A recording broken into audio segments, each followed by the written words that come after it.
જય બે ફ્રેન્ડ્સ, કેમ છો? મજામાં ને? ચાલો તો હું તમારા માટે એક નવી રેસીપી લઈને આવી છું. તો આ છે જુવારનો લોટ. તો 1 કપ લીધો છે, મેજરમેન્ટથી લીધો છે 1 કપ, અને એમાં બીજો અડધો એડ કરી દઈશું.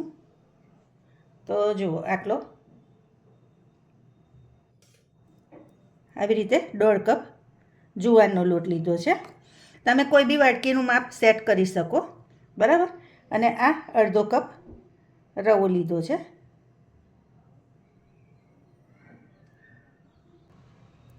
હવે એમાં 2 ચમચી દહીં એડ કરીશું. દહીં ખાટું હોય તો 2 ચમચી, નહીં તો 4 ચમચી લેવાનું. હવે એમાં આ 1 વાટકી ગાજર લીધા છે. ગાજર વેજીટેબલ છે ને, તમે તમારા ટેસ્ટ પ્રમાણે વધઘટ કરી શકો. અને 1 વાટકી કેપ્સિકમ લીધા છે. લીલા મરચાં છે, ટેસ્ટ પ્રમાણે લીલા મરચાં લેવાના. હળદર ટેસ્ટ પ્રમાણે, મીઠું.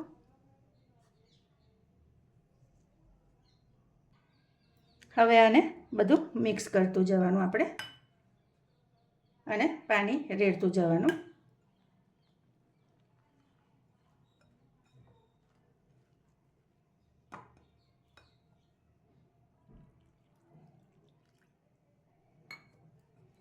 તો અત્યારે મેં 1 કપ પાણી ફૂલ રેડી દીધું છે.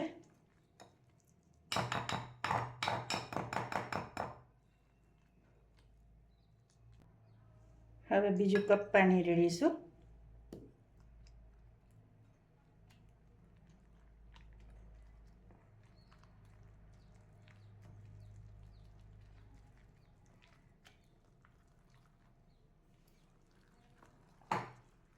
આવી રીતે હલાવીને મિક્સ કરતું જવાનું.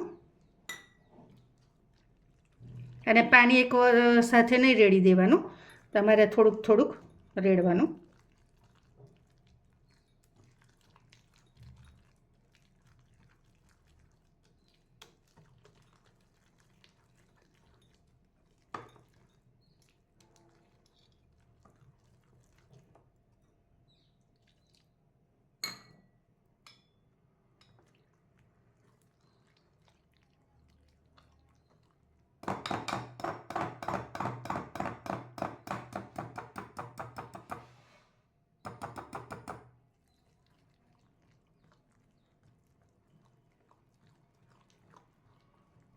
તો આવી રીતે બરાબર ફેટી લેવાનું. તો 2 કપ ટોટલ 2 કપ પાણી ગયું છે એમાં. હવે ફ્રેન્ડ્સ, આ બેટર છે તે હું આમાં અડધું કરી દઈશ.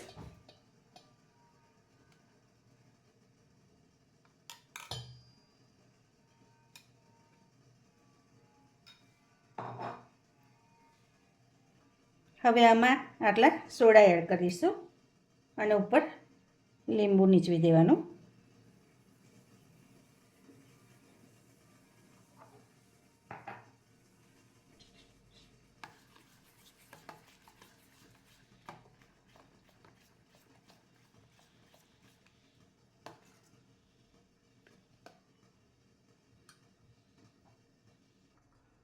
હવે સ્ટેન્ડ ઇડલીનું મૂક્યું છે, એમાં ડીશ ગરમ કરવા ઓલરેડી મૂકી દીધી છે. હવે એમાં જે બેટર બનાવ્યું હતું તે આપણે અંદર એડ કરી દેવાનું.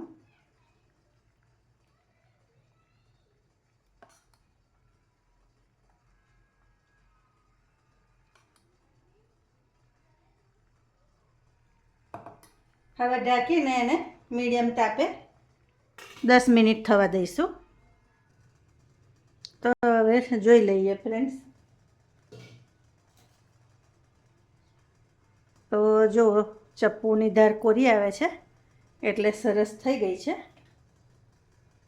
તમને નજીકથી પણ બતાવું. તો જુઓ, હવે એને લઈ લઈશું. તો જો ફ્રેન્ડ્સ, થોડીક ઠંડી થઈ ને એટલે આપણે એને કાઢી લેવાની.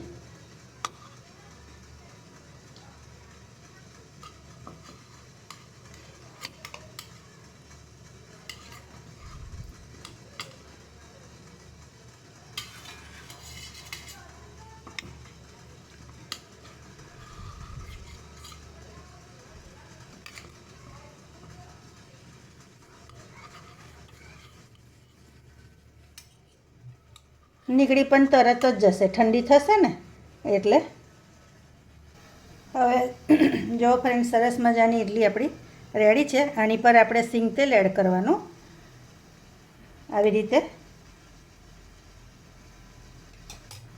અને એક ગન પાવડર આવડે છે, જે સાઉથ ઇન્ડિયન લોકો વધારે ખાય, એ મેં ઘરે બનાવ્યો છે. તમારે રેસીપી જાણવી હોય તો મને કોમેન્ટમાં કહેજો, હું ચોક્કસથી તમારી જોડે શેર કરીશ.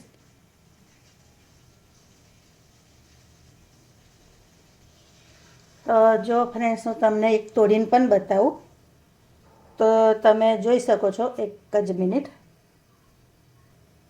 તો જુઓ કેવી સરસ સોફ્ટ, અને અંદરથી જાળી પણ બહુ સરસ પડે છે. જુઓ છે ને, તમે આવી રીતે બનાવશો ને તો તમારી ઇડલી ખરેખર બહુ સરસ થશે, અને હેલ્ધી પણ છે. તમે બાળકોને લંચ બોક્સમાં પણ આપી શકો, હે ને. જો અંદરથી એકદમ જારીવાળી થઈ છે, અને પોચી સરસ થાય છે.